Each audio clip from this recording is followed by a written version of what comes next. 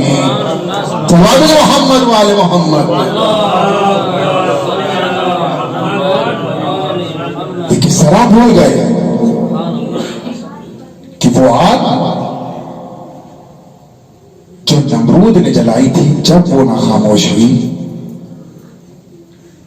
مگر حق کی آواز وہاں تک پہنچی جہاں تک پہنچنی تھی۔ اسی طرح یار نمرود جو آگ کو لے کر آئے سوچا کہ یہاں نابود کر دے مگر کر نہ سکے، کا نار جو یہاں لے کر آئے تھے وہ نار در حقیقت اس آگ میں محدود نہیں تھی،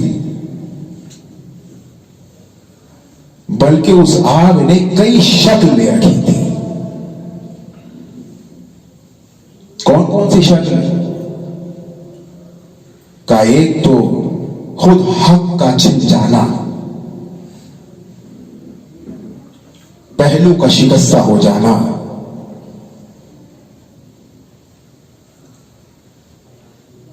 مدینے کے لوگوں کے رویوں کا بدل جانا، جس حق کی مختلف شکلیں تھیں، اس طریقے سے فشار لانا کہ بیعت کے لیے مجبور کر دیا جائے، یہ آگ کی مختلف شکلیں۔ لیکن ان مختلف شکلوں کے روبرو کون ہے؟ کا یقین فاطمی، کا ادھر جناب ابراہیم کے لیے وہ جو آگ جلائی گئی شدت تھی مگر آگ فقط اس آگ کی شکل میں تھی، اور اس لیے اس آیت کا جو اگلا رخ ہے دوسری آیت ہے وَأَرَادُوا بِهِ كَيْدًا فَجَعَلْنَاهُمُ الْأَخْسَرِينَ، کہ وہ سازشیں کرتے تھے، سازشیں کرنے لگے تھے، حربیں استعمال کر رہے تھے، مکر کر رہے تھے، لیکن ہم نے انہیں خاسرین میں شمار کر دیا، شامل کر دیا۔ اور یہی معاملہ یہاں پر ہے، یہاں یقین کے مقابلے میں تمام چیزیں ہیں، بیعت کے لیے مدینے کے لوگوں کا رویہ بدلنا، دروازے پر آگ کا جلانا، پہلو کا شکستہ ہونا، حق کا چھین جانا، لیکن اس کے روبرو جو یقین حضرت فاطمہ زہرا سلام اللہ علیہا ہے، انہوں نے اس آگ کو اس طرح شکست دی کہ آج تک وہ آگ دوبارہ بھڑکنے کے لیے آمادہ نہ ہو سکی۔ یہ یقین حضرت فاطمہ تھا۔ بھئی یہ یقین اگر ہم دیکھیں، یہ یقین فقط محدود ایسا نہیں ہے کہ کوئی سوچے کہ یہ یقین فقط معصوم کے ساتھ ہو تب یہ معاملہ نظر آئے گا، کہ نہیں، اگر کوئی غیر معصوم بھی یقین کے سفر میں معراج کے سفر کو طے کر لے تو پھر شعلوں کا گلزار ہو جانا واجب ہے۔ لیکن ضروری کیا ہے؟ کہا ضروری یہ ہے وہ جو یقین ہے وہ یقین ظاہری نہ رہے بلکہ وہ یقین جو باطنی ہے اس کا رسوخ بدن کے اعضاء پر بھی حاضر ہو جائے۔ بھائی تاریخ میں چہرے نظر آتے ہیں، ہارون مکی کو کیسے بھول جائے کہ ہارون مکی سے فقط امام نے کہا ہارون جاؤ تندور میں اتر جاؤ، کوئی دکھا دے کہ ہارون کے پیروں میں لفظی شاہی ہوگا، نہیں، ہارون اتر گئے۔ بھائی وہاں تھے شعلے، وہ شعلے کیسے گلزار بنے؟ یہاں معاملہ فقط امام کا نہیں تھا، یہاں معاملہ ہارون مکی کے یقین کا تھا۔ کہا اس یقین نے اس بھڑکتے ہوئے شعلوں کو گلزار بنا دیا۔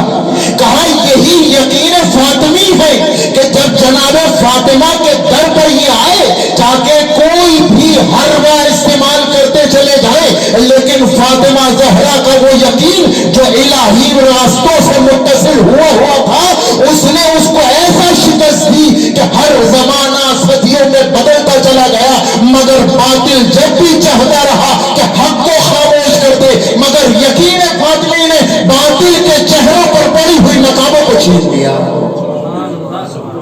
یقین فاطمی تھا، اس نے اس کو وہ مقام عطا کر دیا اور کہا یہ باقی رہے گا، یہ ٹوٹنے والا نہیں ہے، کہ یہ بالکل اسی طرح ہے کہ جس طرح جناب ابراہیم سے کہا گیا تھا ابراہیم کعبے کو بناؤ۔ بہت توجہ، ابراہیم کعبے کو بناؤ کا کرنا کیا ہے؟ کہا پھر دعوت دو، لوگوں کو حج کی طرح بلاؤ۔ دیکھو جب تم دعوت دو گے، کوئی نہیں لکھتا کہ ابراہیم نے خدا سے کہا ہو کہ پروردگار یہاں تو کوئی لوگ بھی نہیں ہے جس کو میں دعوت دوں، جس کو بلاؤں۔ کون ہے کعبے کے تعمیر کے وقت؟ یا ابراہیم ہے یا اسماعیل ہے؟ کوئی مجمع تو موجود نہیں تھا، لیکن پروردگار کیا کہہ رہا ہے؟ پروردگار کہہ رہا ہے کہ ابراہیم دعوت دو، بلاؤ۔ تاریخ کہتی کہ ابراہیم نے دعوت دی، اس دعوت کا نتیجہ کیا ہوا؟ فَأَجَابُوهُ مِنْ أَصْلَابِ الرِّجَالِ وَمِنْ أَرْحَامِ النِّسَاءِ، لوگوں نے جواب دینا شروع کیا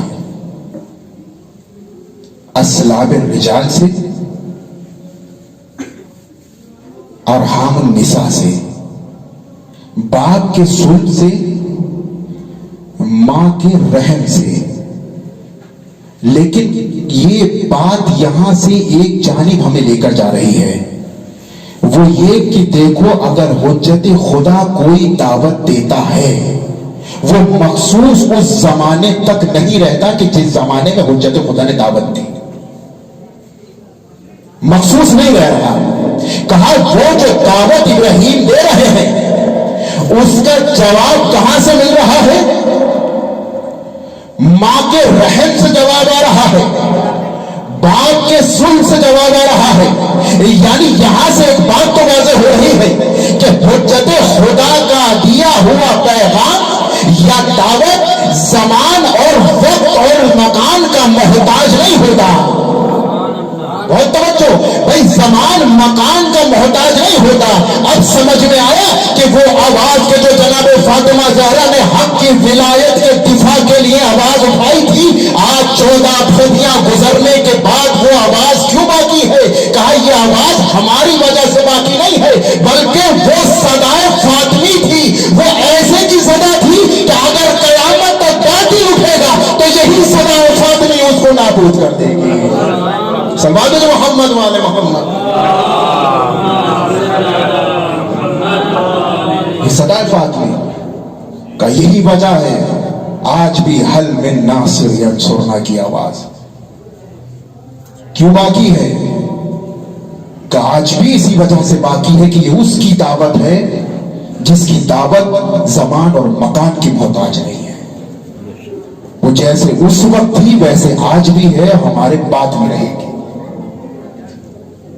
لیکن شرط کیا ہے؟ شرط یہ کہ وہ یقین جو ہمارے اندر ہونا چاہیے وہ یقین ہمارے اندر پیدا ہو، اور جب یقین ہوگا، میں نے عرض کیا نا کہ انسان وہ سفر طے کر لیتا ہے کہ شعلوں کا بھی گلزار بن جانا ضروری ہے۔ سازشیں کی جاتی تھیں، لیکن یہ سازشیں در حقیقت انہی کے اوپر پڑی اور کہا فَجَعَلْنَاهُمُ الْأَخْسَرِينَ، ہم نے انہیں خاسرین میں شامل کر دیا، وہ خسارت والے ہیں۔ اب سوال یہاں آتا ہے کہ جو خسارت کا لفظ استعمال ہوا، کیا خسارت والے وہی تھے جو آتش نمرود میں ابراہیم کو گرتے ہوئے دیکھ رہے تھے؟ کیا فقط وہی ہیں جو دیکھ رہے تھے کہ ابراہیم کو پھینکا جا رہا ہے؟ کون شامل ہے؟ یا اگر ہم ادھر دیکھیں، کیا خاسرین میں فقط وہی ہیں جو در زہرا پر آئے تھے؟ میں سامنے والا کہہ سکتا ہمارا تو کوئی معاملہ نہیں تھا، ہم تو گئے ہی نہیں۔ ہمیں کیوں خاسرین میں شمار کیا جا رہا ہے؟ مولا علی کیا فرماتے ہیں؟ کہتے ہیں کہ اخسر الناس من قدر ان یقول الحق ولم یقول، کہ خاسر، خسارہ اٹھانے والا، خاسر ترین انسان کون ہے؟ جو بول سکتا تھا مگر بولا نہیں۔ توجہ ہے جانے محترم، یہ جو پروردگار کہہ رہا ہے نا فَجَعَلْنَاهُمُ الْأَخْسَرِينَ، ہم نے انہیں خاسرین میں شمار کر دیا، تو کہا یہ سمجھ لو کہ فقط نمرود اور آل نمرود اور اصحاب نمرود میں وہ شامل نہیں ہے کہ جو ابراہیم کو گرتے ہوئے دیکھ رہے تھے، بلکہ اس میں وہ بھی شامل ہے کہ جو ابراہیم کی حق کی آواز کو سن چکے تھے مگر قبول نہیں کیا۔ بھائی ابراہیم کی حق کی آواز کو سنا مگر قبول نہیں کیا، بھائی یہی معاملہ مدینہ کا ہے۔ جناب فاطمہ زہرا نے در در جا کر اپنے پیغام کو دے کر بتایا کہ کل کوئی محشر کے میدان میں کھڑے ہو کر نہ کہے کہ ہم خاسرین میں کیسے ہو گئے۔ کہا یہ بات جب ہوتی جب تم سے کہا گیا تھا، تمہیں معلوم تھا مگر تم بولے نہیں، بس تم خاسرین میں ہو۔ تم نے بات نہیں کی، تم نے بات نہیں کی۔ آج سمجھ میں آیا کہ یہ جو معاملہ تھا کہ جو وضو کے قطروں کو اپنے بدن پر مس کرنا فخر سمجھتے تھے مگر زہرا کے حق میں بولنا اپنے لیے فخر نہیں سمجھتے۔ یہاں سے معاملہ واضح ہو رہا ہے۔ یہ خاسرین میں ایسا نہیں کہ خاسرین میں غیر مسلمان شامل ہوں گے یا خاسرین میں وہ شامل ہوں گے جو اسلام قبول کرنا چاہتے تھے مگر قبول نہیں کر سکے، یہ معاملہ نہیں۔ کہا یہاں معاملہ انہی کے ساتھ ہے جو جانتے تھے یہ آل رسول ہیں، جو جانتے تھے یہ وہ ہے کہ جس در پر آ کر رسول سلام کرتے ہیں، یہ وہ ہے کہ جہاں دیکھتے تھے کہ جہاں ستارہ اتر رہا ہے، جہاں ملائکہ آتے ہیں، جہاں رحمت الہی نازل ہو رہی ہے، سب کچھ جانتے تھے۔ فاطمہ کو پہچنوا چکے، حسنین کو پہچنوا چکے، علی کو پہچنوا چکے، لیکن پھر بھی خاموش رہے۔ کہا فَجَعَلْنَاهُمُ الْأَخْسَرِينَ، ہم انہیں ایسے خاسرین میں شمار کر دیں گے کہ جن کو در در جا کر عزت مانگنی پڑے گی مگر اس کے بعد بھی انہیں عزت نہیں ملے گی۔ یہ در در جا کر کہیں گے کہ ہمیں عزت دے دو، یا ہمارے لباس کو اہمیت دو، ہمارے عہدے کو اہمیت دو، ہم خلیفہ ہیں، ہم یہ ہیں، ہم فلاں ہیں۔ بات وہاں تمام ہو جائے گی کہ فاطمہ زہرا سلام اللہ علیہا نے ان کے اس دفتر کو ہی بند کر دیا جہاں سے عزتیں بانٹی جاتی ہیں۔ کیوں بند کر دیا؟ کہا اگر یہاں یہ دفتر کھلا رہا تو نامعلوم کتنے بے عزتوں کو عزت مل جائے گی۔ بھائی ہم اس دروازے کو ہی بند کر رہے ہیں کہ اگر عزت چاہیے تو ان کے دروازوں پر آؤ کہ جہاں ملائکہ بھی آ کر یہ فخر کرے کہ ہم اس در پر آ رہے ہیں جہاں سے ہمیں بھی عزت مل رہی ہے۔ ہم نے اس دروازے کو بند کر دیا، اب ہم تمہارے لیے تمام راستوں کو بند کر دیں گے، تمہیں کوئی راستہ ہی نہیں ملے گا۔ یہ در تو ایک عظیم در ہے۔ کہا جہاں رسول آ کے سلام کرے، کرتی ہے تیری ذات کبھی بات خدا سے، ملتی ہے محمد کو شفا تیری قصہ سے۔ یہ وہ مقام جس کی عظمت، جس کا وقار، جس کی بلندی انسان کیا سمجھ سکتا ہے۔ کا اس در پر آئے ہوئے غلام غلامی پر فخر کرتے ہوں، جس در پر آئی ہوئی کنیزیں اپنے کنیز ہونے پر فخر کرتے ہوں تو اس کا مقام کتنا بلند ہوگا۔ بس میں اپنی بات تمام کروں۔ سازشیں کی جاتی تھی، کبھی حق کو چھینا جا رہا ہے، کبھی گھر کے باہر شور و غل کیا جا رہا ہے، کیوں کا ہے بدتاری ہو۔ کبھی ایسے کو دروازے پر بھیجا جا رہا ہے جس کو مدینے میں ذلیل ترین انسانوں کی فہرست میں دیکھا جاتا تھا. تمام سازشیں ہوئی تاکہ گمراہ کیا جائے, لوگوں کو اس طریقے سے دکھایا جائے کہ یہ گھر نعوذ باللہ محل فساد ہے. کہ کام کیے گئے, کہا گیا ہے کہ یہاں علی نے گھر میں مال غنیمت کو چھپا رکھا ہے, معاذ اللہ, نعوذ باللہ. ایسے معاملات تاریخ میں نظر آتے ہیں, لیکن علی مرتضیٰ خاموش ہیں, کوئی جواب نہیں دے رہا.